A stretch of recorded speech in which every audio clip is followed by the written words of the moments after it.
problem that you're facing is very simple and technically you can fix it quite easily and it doesn't involve a lot of people or anything like that, then by all means use a technical fix for it. But what's really important with an adaptive leadership is that when you're working on an adaptive problem, that part of the thing that you're trying to solve is yourself. What kind of mental models do we have about how we solve this problem? What kind of structures do we have in our organization that's creating this problem?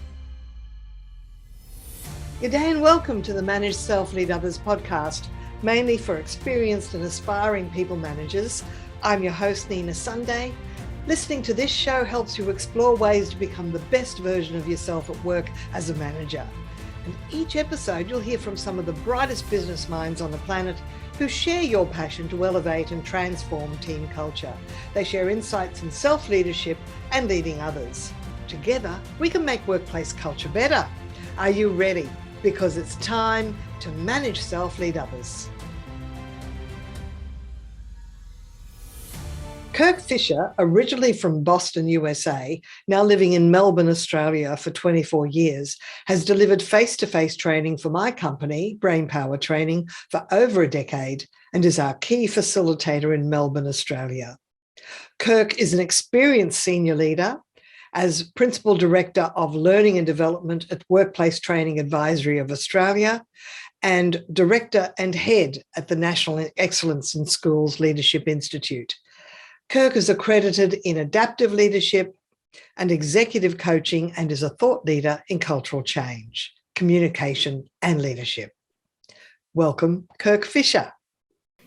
Oh, thank you, Nina. Great to talk with you as always. One of the models you talk about, because you recently ran a customer service workshop for Brainpower Training, our company, and you sent me the flip charts at my request, and one was moving from chaos and complacency to congruency, and I went, ooh.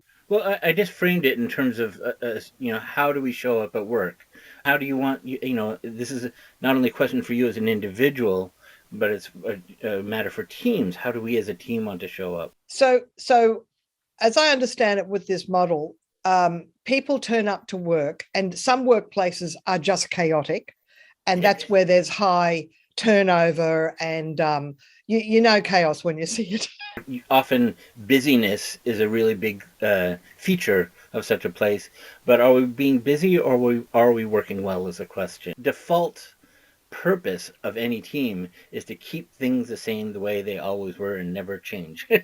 Part of adaptive leadership is understanding how to problem solve and make decisions, and to see decisions as being one of two types, technical and adaptive. Is that can you tell us more about that, please? If a problem that you're facing is very simple and technically you can fix it quite easily and it doesn't involve a lot of people or anything like that, then by all means use a technical fix for it. It's rare, more and more rare to find such easy fixes in a lot of workplaces. But when a problem does become social in nature, as it involves a number of people involved with it, is dynamic in nature or it's changing over time, when there are multiple goals and so forth, then we have to start to look at more deeply into what's going on. And so one of the ways of talking about an adaptive, so that's more, that relates to systems thinking as well.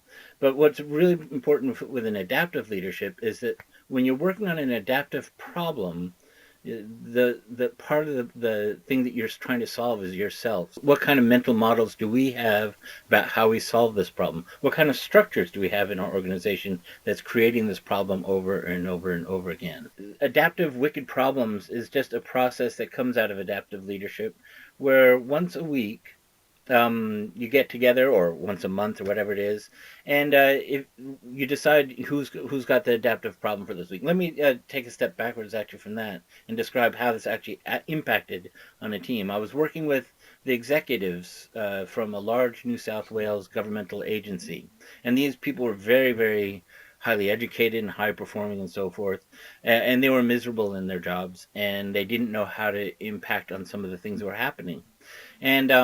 And we went through, in the process of training and workshopping with them, we went through this process, and it really lit a fire for them that they could look at a difficult problem that they didn't know how to solve, and and come to deeper terms with it, come into deeper terms with it. So the way this works is it lasts for 25 minutes, so that's important. It's simple, easy to do. And for the first 5 minutes, the person who owns the problem, who brought the problem to the group, uh, just tells what happened with the problem. And after that end of that 5 minutes, they have to shut up. They are not allowed Right. to say anything until the end of this process. Oh, And that's important when we can talk, go back and talk about why that's important. But then the group, and this is typically done with 6 people, so you have one person who's bringing the problem, 5 people who are discussing it. They then look at the problem together. They didn't own the problem beforehand, but now they're starting to look at different perspectives on it. They're trying to yeah. take it apart and understand it in a different way. And the person just has to listen, and they can take notes and so forth, but not allowed to ask questions. They're not allowed to say anything.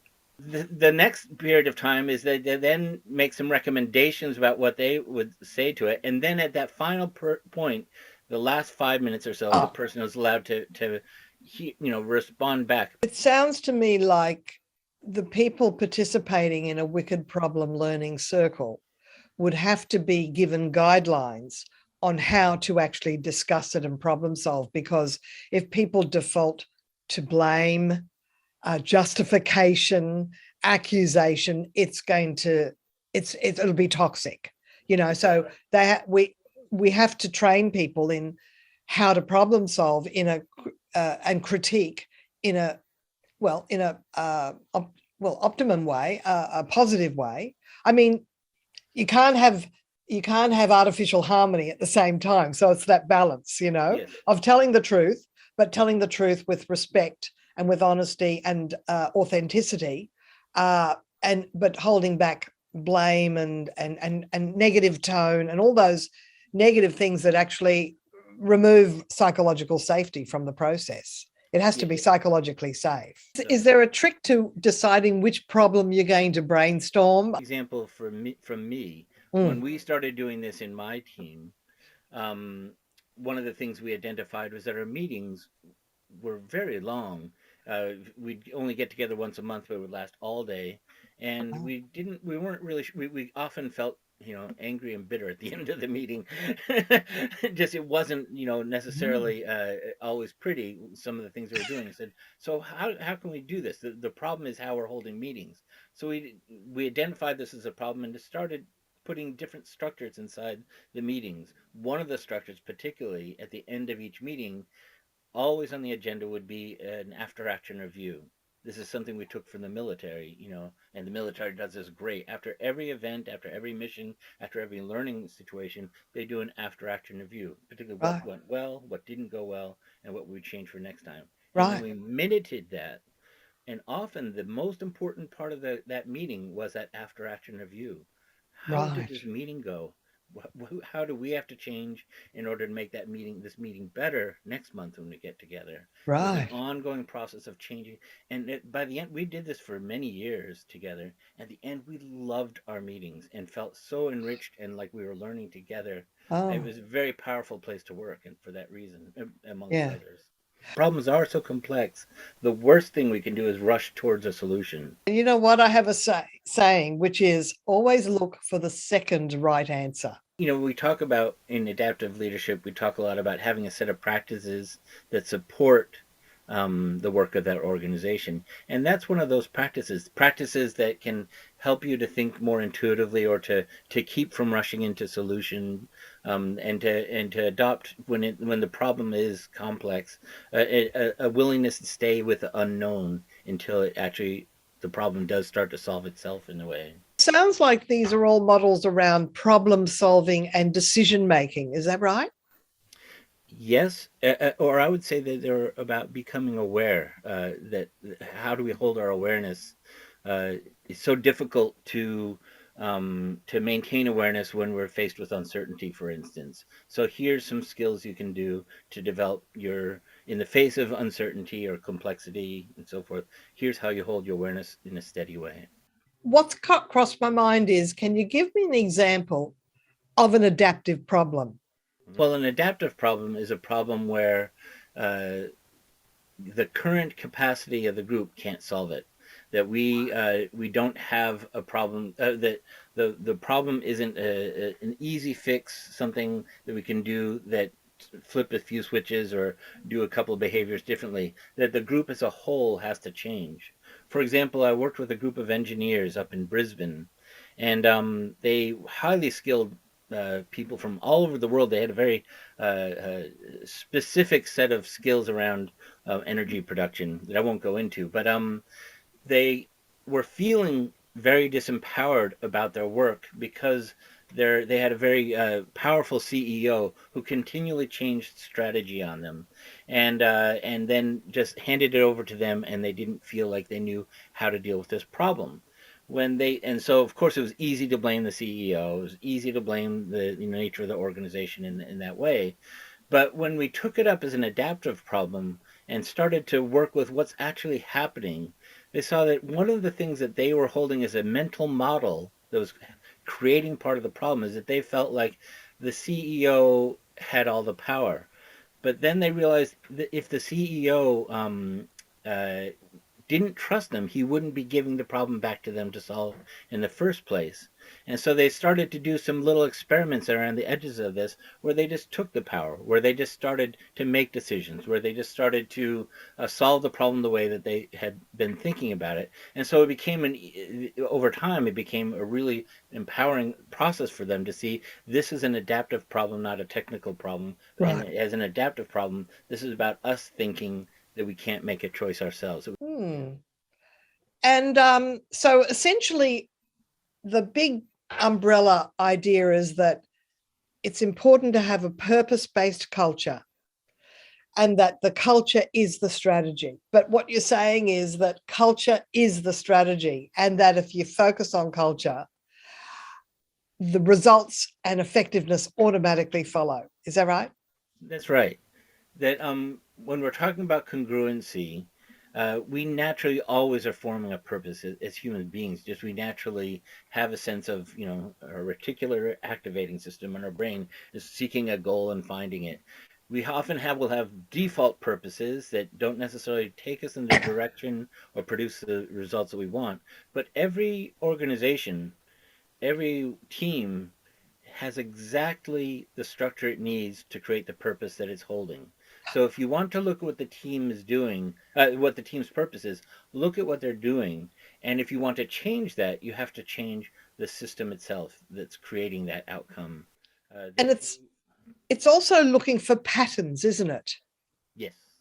I mean, this is where you know leading people is goes beyond managing people, because you're on the balcony down looking at the dance floor, Mhm. and you want to see the patterns that are both toxic and create effectiveness. So you want to be able to route out the toxic behavior, and it could be simple things like lack of appreciation, lack of respect. So what you can do is bring in a culture of appreciation and gratitude. Mhm. It goes back to those simple things about how do we operate interpersonally with each Well, you're other. right. It's not rocket science in that way. That when a group does have a sense that we do have a choice about how we're going to show up, and we do have a sense of that when we are focused overly on the status quo as opposed to how what is actually customer service, what is actually making impact on the clients that we work with and so forth, or the purpose we serve. When we have a sense that this is what we need to put at the forefront, the the actions, the practices, the habits of that organization flow on naturally from that. A really good, strong sense of what the purpose is that we want to be creating creates, strategy, creates HR practices, creates how we recruit, and everything. When that strong sense of vision is there. But oftentimes we don't really question that, and that's why the complacency and chaos often reign supreme, just because we just haven't questioned it for so long, or we don't really understand what's actually happening underneath the water line of what's happening in our organization, so we don't see it as the purpose that we've defaulted to. Okay, so just in closing, Kirk, um, for a manager leader that's listening to this, what's the one thing they could start doing that, if they did do, what could transform the culture and make it less complacent? Look, obviously, if it's chaotic, you want it to be at least complacent. Yeah. Because complacency is the next step to congruency. So what's the one thing they could do to make their culture more congruent? The one thing they could do to start with would be to start to develop the balcony view with their team, and that could mean just having meetings once a week where you're checking in, where you're able to ask questions that matter, when you're able to share at a personal level, and the manager can start by role modeling this themselves. I remember it was so powerful to me when I had a boss who came back from some work that we were doing and said, I really fell down today. I didn't do the work I should have done, and I know I could have done better. I'm going to look at this and do a better job next time. That vulnerability created a sense that, oh, this person is really interested in the work, is not just interested in appearing powerful as a boss, and it created more willingness to be vulnerable myself. I look back over my life, and someone asked me recently, think about the best boss you ever had. And I wrote a list of about 12 before I was self-employed. And I went, none of them was the best boss. Some had redeeming features and others had distinct negative qualities. And but the thing is, I think going back decades, the culture really didn't have the same focus that it does now. It was all about efficiency and following rules. Yeah.